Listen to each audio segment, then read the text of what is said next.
As you would have guessed, here I talk about the worst movies from 2024 with Vanessa. I also have a video where I talk about the best movies from 2024. Do check out that video too. Today I'm going to be discussing the worst movies of 2024, and I have a guest with me, someone with really strong views when it comes to Nollywood. uh, a hater. Well, I won't say a hater. A really sweet girl, unless you bring the topic of Nollywood. Uh, please welcome Vanessa. Hi everyone. I promise I actually really do love Nollywood. I know it doesn't come across like that to a lot of people, but I do love Nollywood a lot. Like a lot, a lot. Maybe that's why I have the opinions that I have. So yeah, let's jump into it. So, how was Nollywood in 2024? Your camera froze. My camera froze? No, now it's okay. For a second, it did. Okay. You know, Nollywood in 2024.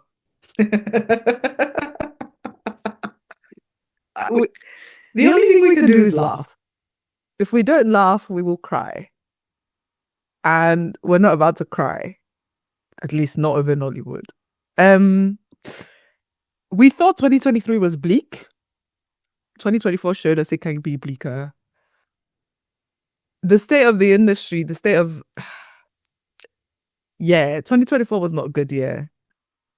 I don't think I share the exact. I know you have a completely different opinion, do you? Yeah, I mean, I am optimistic, and so I do agree, to a large extent. So for me in 2024, what I could see is that the big names, the established names, were the ones who let us down. But at the same time, there was a lot of fresh talent, and especially, I mean, Nollywood owes Steve Guka's big time. The first features films were really good. So, yeah, in 2024, Nollywood was like a football team that is losing out its form, but then there are good young players. So there is hope. That's what I would say. I'm gonna talk that to you being a newbie. I think maybe I think my hopelessness is due to many years of having hope and my hope being dashed, having hope and my hope being dashed. Let's get specific to movies of 2024 that have disappointed. So where would you like to start? Okay, so how this goes is we'll talk about movies, and at the end of it, me and Vanessa, we both will share our worst 5 movies. So let's start with the bad movies. Let's just talk bad movies. Where would you like to start? What was one of these? Oh, we had so many epics. Orisa. I didn't watch Orisa. I saved myself. I saved you. I dodged I that bullet. refused. You dodged that bullet. I dodged that bullet. I refused. Ah, No. I mean, You know a bad film? I couldn't figure out that film. Like, given whatever the film was, if they had made it into a comedy, it would have made sense. I don't know if that makes sense, but the way I'm saying. Well, that goes for a lot of Nollywood. No. I think that goes for a lot of Nollywood. No. I'll tell you. No, I think so. I won't lie to you. There are certain films where you're like, why are you taking yourself so seriously? If you'd actually just made this a joke, it would be fantastic. But now you've made it seem like this serious feat of filmmaking, and I have to take you seriously now. And it's bad. If you just made it a joke, we can all laugh. Another film on that that falls into this same genre of taking itself too seriously is The Beads. I think you dodged that bullet too. Another film I refuse. You told me to watch this and I said no. You know what? Prime did me a favor because when you told me to watch this, it wasn't available in the UK, right? So the funniest thing is it was available in India before it was available in Nigeria. I have no clue how. Again, the state of Nollywood. And Prime Video as well. I Prime Video and Netflix and all the streamers. I don't know what's happening. When you told me, I was like, it's not available. I'm escaping. And after that, I never went back. in my head, it's still not available. I've seen the thing on the thing, but in my brain, it's not available because I'm not gonna watch that. I'm not. And on the same lines as The Beats was another film. So The Beats' basic structure is that it's a cyclical film. The same deep time loop thing Like Groundhog Day, Groundhog Day, right? Another such, talking about The Beats, surprisingly, I've seen many people saying that they deeply relate with the film. Like I even changed my way of reviewing films for that very movie. I just made it a recap. I don't give spoilers, but with this one, I was like, there's nothing left to spoil. I just, did an entire recap. And one guy came over there and he wrote that I'm just looking for every place where the film is mentioned, just to come and say that, this movie has changed my life. And I know people felt some sort of a spiritual resonance with it. Wow. I just did not. I could not see anything of that sort. Wow. Okay. Anyway, talking about the movie, the whole time loop one, another such movie was Japa, which was, again, not a great film.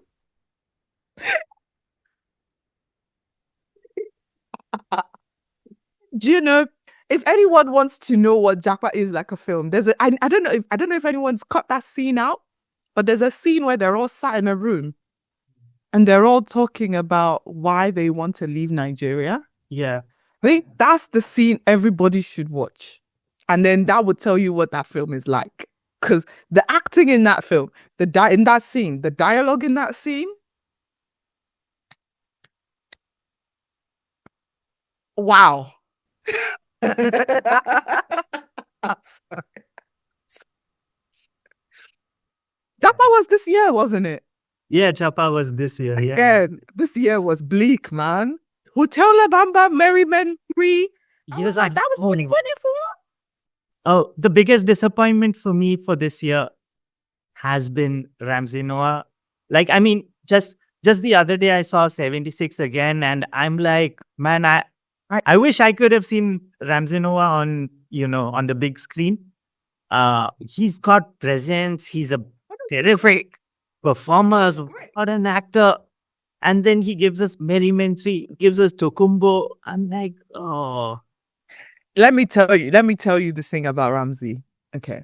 So when Ramsey started in Nollywood, this was like home video days. Ramsey was pretty boy, but he could act. Like, we could see that he could act. He was great. And I think he's still great. I just don't think God, I'm big. They will come for me. I just don't think Ramsey is that good a director. One, I'm sorry to say, Living in Bondage, what's the second, not the original Living in Bondage, Living in Bondage, the second film, Breaking Free. I always forget what the little bit at the end is. I'm sorry, that was a fluke. He needs to reassess what he wants to do with filmmaking as an actor and as a director. As an actor, I think he needs to go back to there's a 7 to 6 sequel that's coming out soon, right? And he's gonna be in that, and I feel like we're gonna get good acting Ramsey again. Hopefully, Izuchukwu does something from him. But from a filmmaking directing perspective, I think Ramsey needs I feel like most of Nollywood needs a sabbatical. I think genuinely, I believe a lot of, and they're not gonna, they're holding on too tightly to what they have. I mean, they're gatekeepers, whatever. The big guys, they're not gonna go on sabbatical, unfortunately. But I do think they need to go on sabbatical. They all need to take a break. Let the youngins figure it out. Let the first film features guys from Gukas, all those filmmakers, let them figure it out. Let them actually take charge of the industry. Let those people go on sabbatical, and then maybe come back when they actually have something really good to say, film-wise. Because right now it just feels like they're just talking for talking's sake. They don't have anything to make. They don't have any point of view. What point of view was in Tokunbo as a film? What point of view was in Mo Abudu's 2 short films that were on YouTube for like 24 hours and then on Apple TV? Like, what point of view do you have? Same with, unfortunately, Anikulapo, the series. Yeah, Anikulap. Okay, that was another big bummer for me. I mean, like Kunle Afoland, is one of the reasons I even watched Nollywood. I even started watching Nollywood, and the way nothing was, nothing reached its conclusion in Anikulapo. It was, it was like he had to chase a fast deadline or something. I was highly disappointed. It was so silly to me. And I was one of the original stars of the first Anikulapo, right? I remember our film club. Oh my God, Mr. C was going at me and Elizabeth. We were talking about, Yoruba mysticism and the baseline story, the oral story from which the original Anikulapo is like based off of. We're talking about how this is a story about hubris and man's hubris, and how his pride and his hubris is what got him in the situation that got him, and with the bird and all of that, because there's actually an oral story that film is based on. And we were talking about Yoruba mythicism and how we were so into reading and bringing out all the stuff that Kunle tried to do with the first film. And it almost felt like we were the lone voices. Had it been we knew, maybe we would have kept quiet. Because what the second film did, he abandoned all the original themes from the first film. And it just felt like we were going on this weird little exploration of Kunle Afalayon's mind, and had nothing to do with Yoruba mysticism, nothing to do with that original oral story, nothing. And there are so many of those oral stories, right? We thought this was, what I thought was we were going to have like a multiverses, but like a multitude of like short anthologies, right? Of different Yoruba mystical stories and oral stories. And they always have a moral lesson to teach. An anthology series with a completely different set of characters would have made more sense than a continuation of what Anikulapo was. What that mini series was, I don't. And apparently there's going to be a season 2, so buckle up. Talking about sequels. Oh my God. Oloture. So I just talk about Oloture. Okay, so I came back early from work that day. I said I'll watch all Oloture and I'll review it at night. I saw the whole thing, and luckily I had another video on backup or another review made. So I said no, I'm going with that review because I mean there is so much of effort put into it. There are so many things happening, but what's the story? Where I mean. And I'm watching it. I'm like, okay, let me go to the next episode. There is no next episode.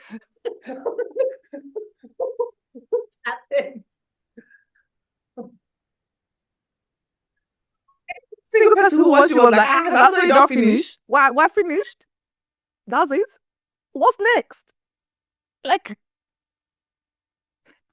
I'm so sorry, guys. I blame every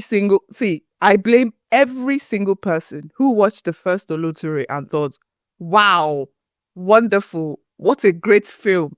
Wow, we deserve part 2. You should be giving people sequel. Look at the sequel now. Look at what you got. Oloture happened. Yeah. That's all I can say. I actually did not mind the first one. I mean, I know I won't call it a great film. People like you. It's people like you that caused us to have a sequel. If you people had just said, oh, great, carry on, we would not have had a sequel. It's people like you. All of you. I'm blaming every single one of you. All of you are the reason why we had a sequel. So I invited you here so you can trash me very much. I'm like, where this is going. Kind of, maybe. Do we want to talk Water and Garri? Water and Garri, surprisingly, I did not find it as bad as most people did. Wow. Yeah. Wow. Guys, are you seeing the problem with Nollywood? Not to say that it's a good movie. Again, I'm calling it a good movie. I'm just saying that I didn't find it that bad. I mean, it has many problems. But yeah. Okay, please, your turn to talk about Water and Garri. You are the hater, after all. I would say this. Water and Garri is a glorified visual album. And you know what? I would have loved it if it was marketed as a visual album. Case in point, when Beyonce did Lemonade, when Beyonce did Black is King, these are visual albums. I went in there for the music and the visuals, right? If you had just said visual album, best thing to have been released this year. But you have the effrontery, the unmitigated gall to call this a film? Like the big words. Beautiful gowns, great. See, some of the most, probably one of the best shot things from Nollywood. I don't want to call it Nollywood. One of the best shot things this year, right? It was beautiful. The cinematography was beautiful. The pictures were, the colorist did amazing. Again, director came from a music video background, right? So he knows his stuff. It was beautiful. Black skin was lit so beautifully. Look at all that dark skin on the camera. It was beautiful. It's a beautiful visual film, but not an actual film. God actually forbid that thing. What else did we watch this year? Casa de Novia. Hmm? Casa de Novia. Nova. Oh, Casa de Cricata. Casa de Comcom. Casa de I'm Novia. sorry. But I will say, I don't. Casa de Nudia. The topless guy. I can't hear you. Sorry. I loved it. You loved it? I'll tell you why I loved it. One person knew what film they were in. And she was enough for me because she was the lead. You know, she did a great job. Annie Chan knew what film she was in. I think every other person, except maybe the estate agent. The estate agent and Annie Chan knew what film they were in. And Annie Chan's best friend. Those three people knew what film they were in. The rest, everybody else was taking themselves too seriously. Everybody else was taking... They knew Annie Chan, the estate agent, and her best friend, the actress who plays her best friend. They knew they were in a comedy. They knew they were in a comedy, so they didn't take themselves seriously. And the jokes were fantastic. But every other person was... But maybe that's why I loved it. Maybe the fact that these three people knew were here to make a joke, while every other person was taking it seriously, made the jokes land better. Because, like, why is the ghost shirtless? Why is the ghost able to help her do her makeup? Why is the ghost helping her pick outfits? Like, guys, why is such a big mansion? Like, it's a big house, and yet she only has access to one room. I thought she rented the whole mansion. Yeah, it's just that one room with our very obviously fake staircase. Like, we can see the outside of the house, and your set is definitely not the outside of the house. Or the VFX. The VFX. Do you want to talk about the VFX? They added... Flying couch. They added a chameleon there just because, I don't know. They just... Ask Leah Funmilayo why. Yeah, it was a hoot. I enjoyed myself. If out of and a lot of things I watched this year, I enjoyed myself. I thought it was hilarious. I was having a great time. I didn't take this seriously. I didn't think this was serious filmmaking. I thought it was funny. Yeah, well, Beard and Steven had a lot of movies this year. I mean, actually, there were like 23 movies, and there was this huge dump on Prime. Yeah, there was Different Strokes, which was run of the mill. I mean, I don't mind that. No. Not offensive. Yeah, not good, not bad. No.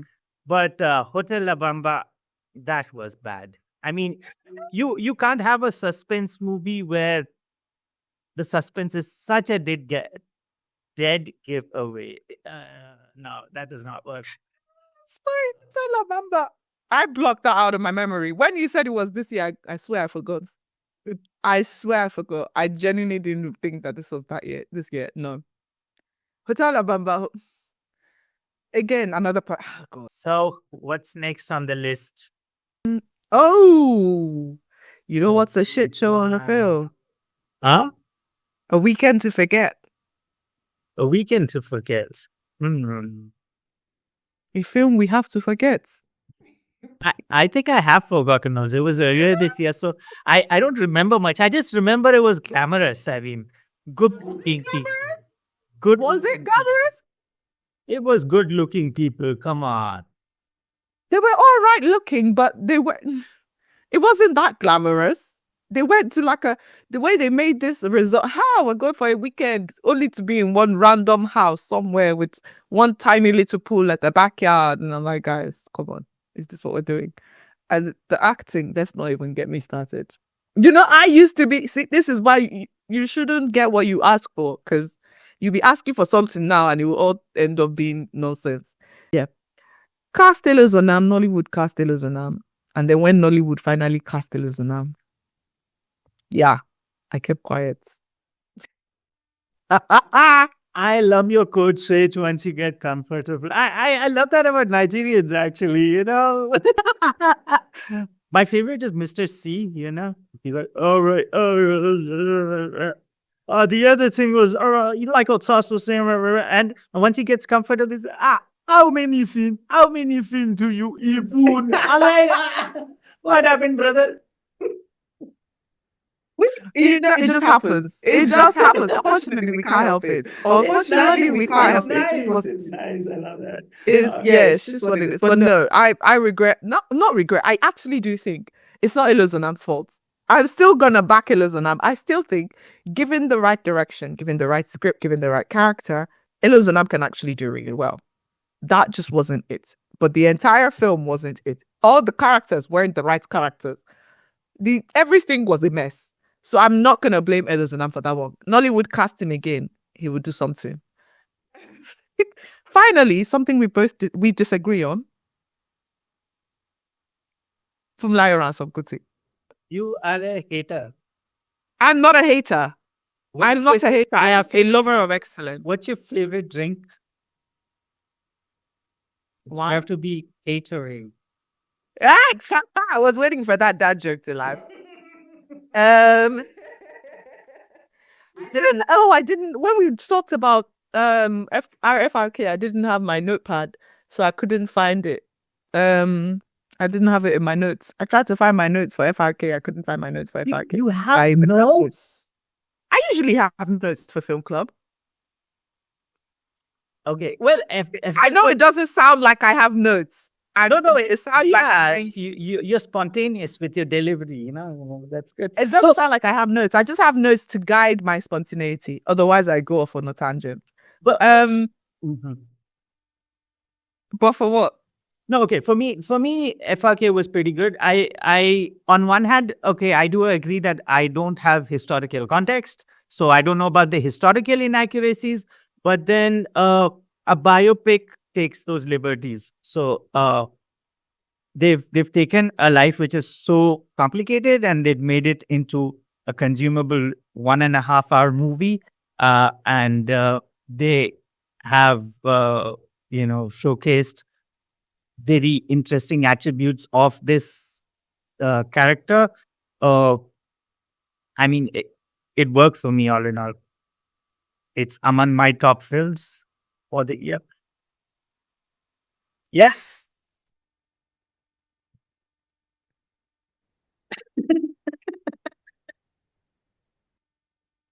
Different strokes. It's indeed. My problems with FRK aren't even historical inaccuracies. It's just baseline good storytelling. Baseline good storytelling, baseline good filmmaking. FRK didn't have that. I'm sorry. For a film that was intended to shed light on a woman whose impact on Nigerian history is so vast, but is rarely spoken about. We still left that film not knowing anything about her impact and the impact that she made on that Nigerian government. It went beyond toppling a kingdom. She did way much more. And rather than do that, I don't know, it just wasn't good, guys. And I genuinely love Kehinde Bankole. Kehinde Bankole did the best she could. It wasn't, the dialogue wasn't good. The story was watered down, felt very empty. Why should I care about this woman? If I didn't know who Funmilayo Ransome Kuti was, if I didn't care about Nigeria, why should I care about this woman? Why should I care about Funmilayo Ransome Kuti? If I had no preconceived notions about her. That film did nothing to make me want to root for her, except for the fact that she was a woman doing stuff that woman power. Like, nothing about that. I would disagree on that, but yeah. Again, different strokes. Okay, let's move on to something we both will agree on. Hijack 93. I'm sorry. So, okay, I'll go first on this one. Okay, so, and because I can give a bit of an outsider perspective, I went into this totally fresh. I needed a point not to read anything about the movie. And once the movie was done, the first thing I had to do was Google the actual incident. I mean, that's like you make a movie on Jesus Christ and you have to go and Google who is Jesus Christ. I like that. It made no sense. And when I went and Googled it, I'm talking about not even going through many pages. I'm talking about one article. I read 3 paragraphs of one article and I was like, how did they mess this up? It was such an interesting event. The bigger problem is that, and it was in the top 10 in India. And I tweeted saying that, what the hell, I mean, and me did not take to it well, and with good reason. A movie is done good and I should actually be happy. But my main problem is that a movie like this, a movie based on a hijack, is bound to get more views. And when it is done so badly, it does more disservice to Nollywood than anything else. So, yeah, Hijack 93 is... No. Everybody, this is Charles of Play. And the best part about it is Charles of Play cannot do me anything. Yeah. But I would say that, even if you look at his previous films, I'm still okay. Like, okay, don't give me a perfect film. Don't give me a perfect film. At least, like, I wouldn't mind a Blood Vessel. I wouldn't mind any of his other films. At least they're entertaining. A Blood Vessel? At least they're entertaining. I will say the Blood Vessel was better than Hijack 93, and Blood Vessel wasn't very good either. Maybe not the best, but come on. You're nitpicking. It's really better than Hijack. No, I said it's better than Hijack 93. Okay. It's better than Hijack 93, but it's not a good film either. Yeah. But yeah. But overall, it is entertaining, I mean, yeah, it's you at least someone who's new to Nollywood watches it, he'll say that, okay, at least these guys are trying. He won't be like, what the hell are these guys up to? Because that's what Hijack 93 has done. And that's what Namaste Wahala did back then. Yes. And I'll tell you. I'm sorry. I never, mind you, Mr. C is the Namaste Wahala, stan, right? Me, I'm just Hamisha Auntie stan. No. Hamisha coming with one new movie, by the way. She's coming out soon with another movie? Last night I met the music director. I saw that. Yeah. So, okay. It was a 2-minute clip. So somehow on YouTube Shorts, the whole thing could come on Insta. It couldn't come. So yeah, he does mention that there's one more movie coming up. Yeah. So another the person still the only happy person. Yeah. Yes. Another, of course, Bollywood meets Nollywood. Hey, I'm sorry, that's exciting. Sorry, Hamisha Auntie will always be famous. I don't care. See, every single time there's anything that slightly resembles a Bollywood meets Nigerian anything, and India meets Nigeria, the first thing people say is Namaste Wahala. That is impact. That is cultural and social impact, and Hamisha Auntie has done her job. Okay, now let me give you an anecdote from back then. So back in 2020, I think it was back in 2020. It was around the time when I'd started watching Nollywood. I had tweeted saying that I like the sort of content that's coming out of Africa. It's surprising. It's they're up to some good stuff. Blah blah blah. One guy, the first reply I get is, "Oh, I hope you're not talking about Namaste Wahala." So I was like, please don't let that be your introduction to Nollywood. So that's the thing, with movies. The person's just a hater, man. That's the thing with movies like Hijack 93 and Namaste Wahala. They have a plot that will attract you, and then they squander it, and that does more disservice to Nollywood. So, case closed. Talking of bad movies, one that neither of us will talk about, Postcards. No, see what we're not going to do. What we're not gonna do is talk about Postcards. No, are you kidding me? Everybody hated Postcards. I lived for Postcards. Sue me. I didn't think it was a good film. I still don't think it was the worst thing. Was Toby's dancing horrible? Yes, it was.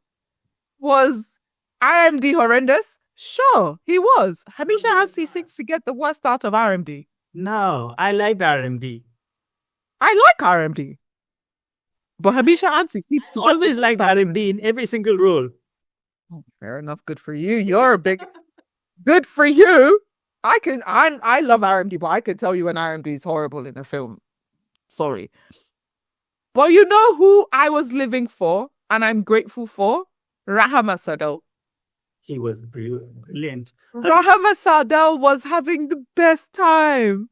And I love it when actors... See, if you cannot act, at least enjoy what you are doing.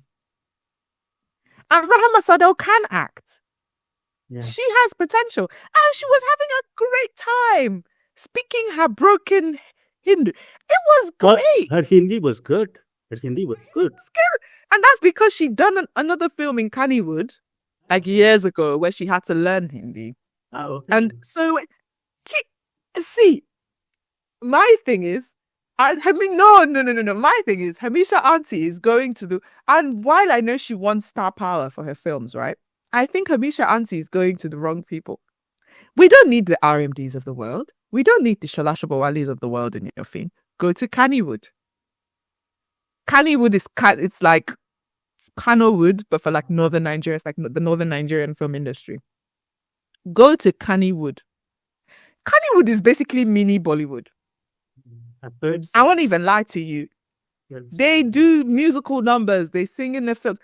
It is mini Bollywood. Go to Kannywood. You will see people who have gone and learned Hindi without you telling them to go and learn Hindi.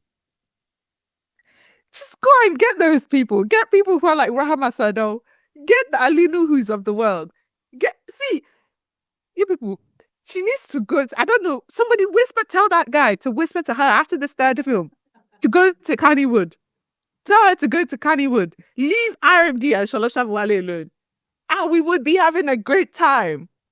I'm sorry people are taking Hamisha Auntie too seriously here. This is not groundbreaking filmmaking. This isn't what's going to change Nollywood, even though I do believe it is the future of Nollywood.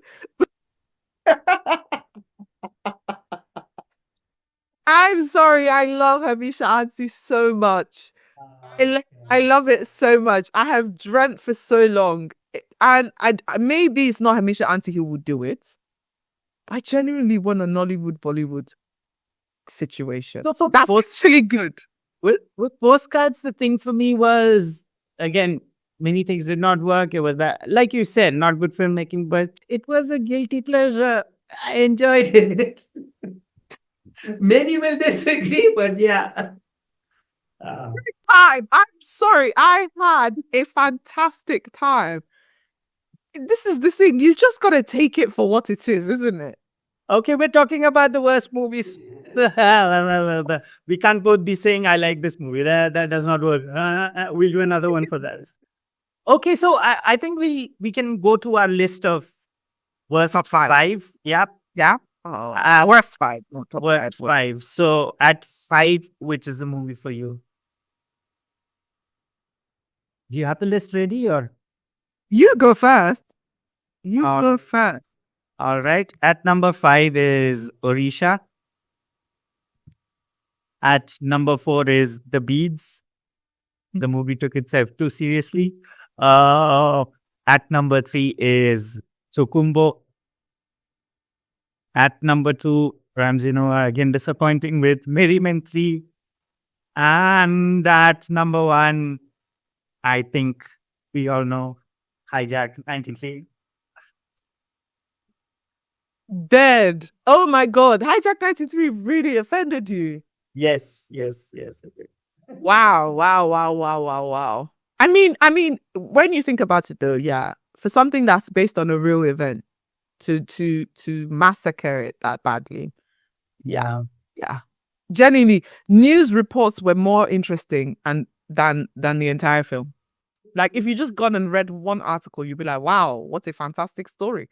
Exactly. They botched that. They botched that really bad. Okay. I hadn't put mine in any order, but God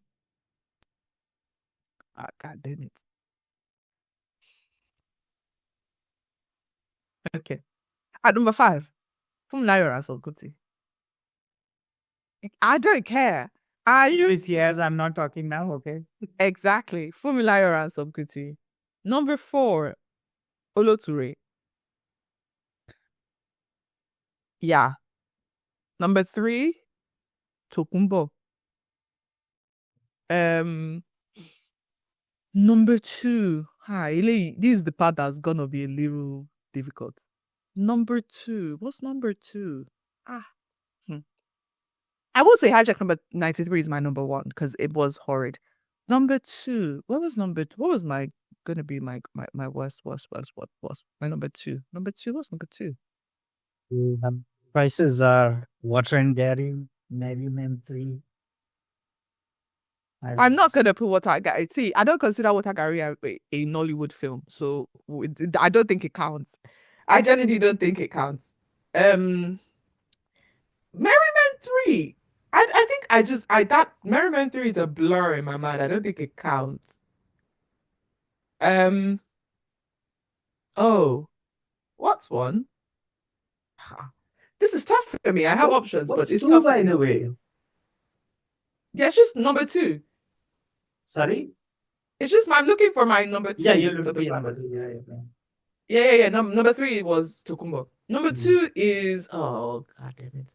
I guess I'm gonna say actually Merry Men. Let's be actually so for real. It's Merry Men. I was going to say Chemistry, but no, it's Merry Men. It's Merry Men. So number 5 Funmilayo and Kuti, number 4 Oloture, number 3 Tokunbo, number 2 Merry Men, number 1 Hijack 93. I guess our top 3 are the same then in that case. Yeah. Our top 2 is no, but yeah. Yeah, no. Merry Men was horrendous.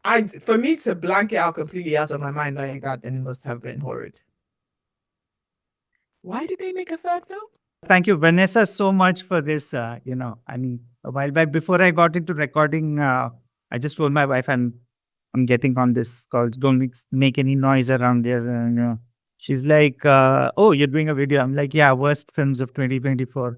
And she's like, oh, so don't you want subscribers anymore? Valid. So valid. So I don't know if I'm shooting myself in the foot with this, but this was great fun. Thank you so much, Vanessa. Yep. I'm sure your subscribers would love it too.